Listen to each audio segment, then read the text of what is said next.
friends. It's time for another story time with Miss Sabrina. And today we're going to be reading a story called When the Monkeys Came Back. Kristen Franklin is the author that wrote the words, and Franklin Roth is the illustrator that drew the pictures.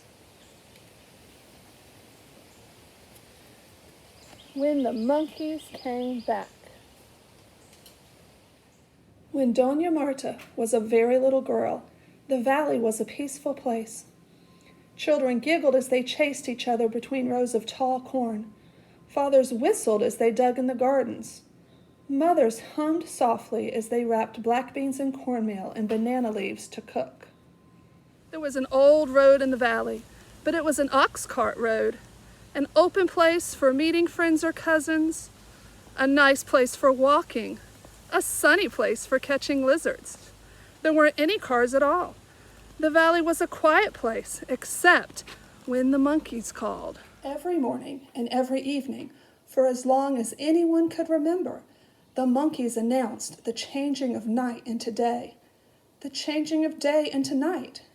At dawn, they would howl and bark to one another, and the noise they made was like thunder in the trees. At dusk, they would hoot and scream, and each leaf and each blade of grass would tremble from the sound. One day, a car chugged and sputtered up the old road. After that, more cars came. Not many at first, for the road was an ox road, not a car road. Marta was afraid of the cars. The sound and smell made her hide behind her mother's skirts. More and more cars came, and trucks, and more noise. Before long, it wasn't safe to walk down the middle of the road, to stand and talk, to chase the quick lizards. Still, the monkeys shouted from the trees, drowning out all the new noises for a few moments each day, hooting to one another as they always had, waking up the world in the morning, calling the workers home from the field at night. The rains came and went, and Marta's dress grew too short. One day, some men from the city came to Marta's house. They offered her father a lot of money, enough money to buy 6 cows and a brand new dress for Marta, and asked to cut down some trees on the side of the mountain. Marta's father agreed, and from that day on, the forest began to disappear. Now, why is the forest disappearing? Because the men came to cut down some of the trees. At first, it was just a few trees. The lumbermen cut down only the biggest trees, the ones with the hanging vines. The monkeys didn't seem to mind. They howled, barked, and scolded just as before. But 5 years later, when there were only 24 trees left in the forest, the monkeys went away. Marta didn't know where the monkeys went. One night, just as the sun slipped behind the hills, the monkeys shrieked and hooted and cried louder than ever before. Some said it was because of the full moon. Others said the rainy season was near. But the next morning, the valley was as silent as a stone. A stone is pretty silent.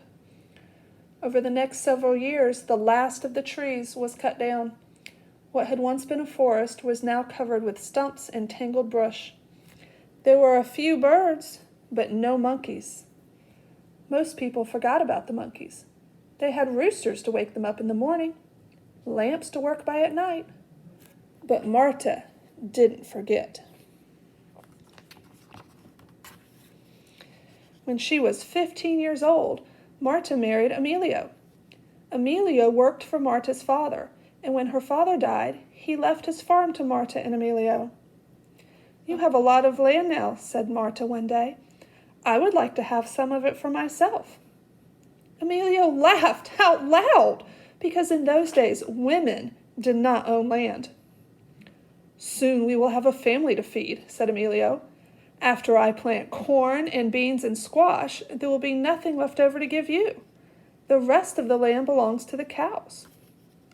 "What about this land on the side of the mountain?" asked Marta. There are too many stumps for a garden, and it is too steep for cows."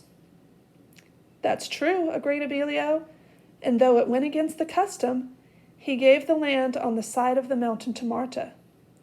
"What are you going to do with your land?" asked Emilio. "I'm going to bring back the forest," said Marta, and that's what she did.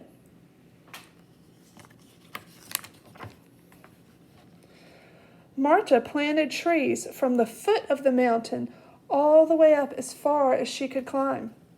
When the sun baked the ground in the dry season, she hauled buckets of water to the trees.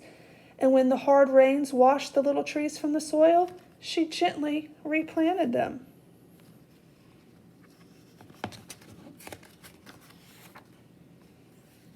Year after year, Marta took care of the trees. In the next 15 years, she gave birth to 11 children. And each one of her children learned to plant and tend trees. Year after year, Marta's children grew tall, and so did the trees. "Coffee would grow well on a mountain," Amelia would tease her. "Maybe you could plant coffee on your land." But Marta didn't listen. She didn't change her mind, and the forest came back. I wonder why she wants the forest to come back. Many more years passed. The trees grew higher and higher. Marta's children grew up and had children of their own. Emilio died and left the farm to Marta and her sons.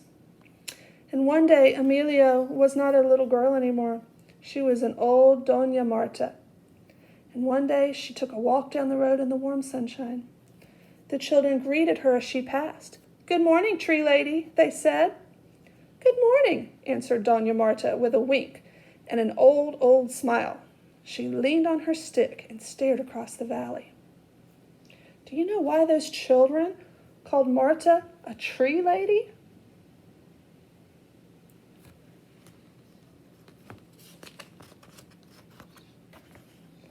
Her trees touched the sky now. Thick vines wrapped around their trunks. Birds of every color filled their branches. And now, whenever the trees dropped their seeds, new trees would grow. The valley was bright with squash and corn and beans, but the side of the mountain was a deep, dark green, forest green. Doña Marta's work was finished. What was she finished doing? Do you remember what Doña Marta used to do?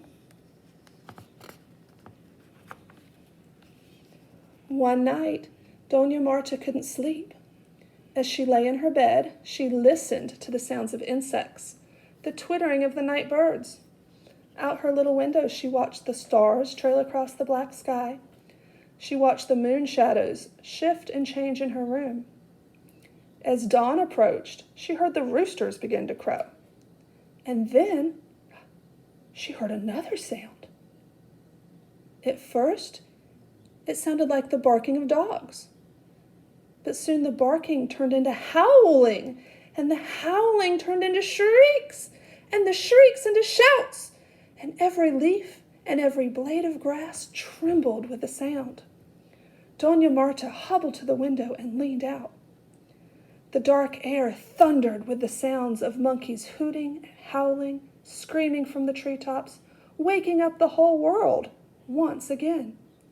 Doña Marta closed her eyes and smiled a wrinkled smile and listened to the music that she had missed for 56 long years.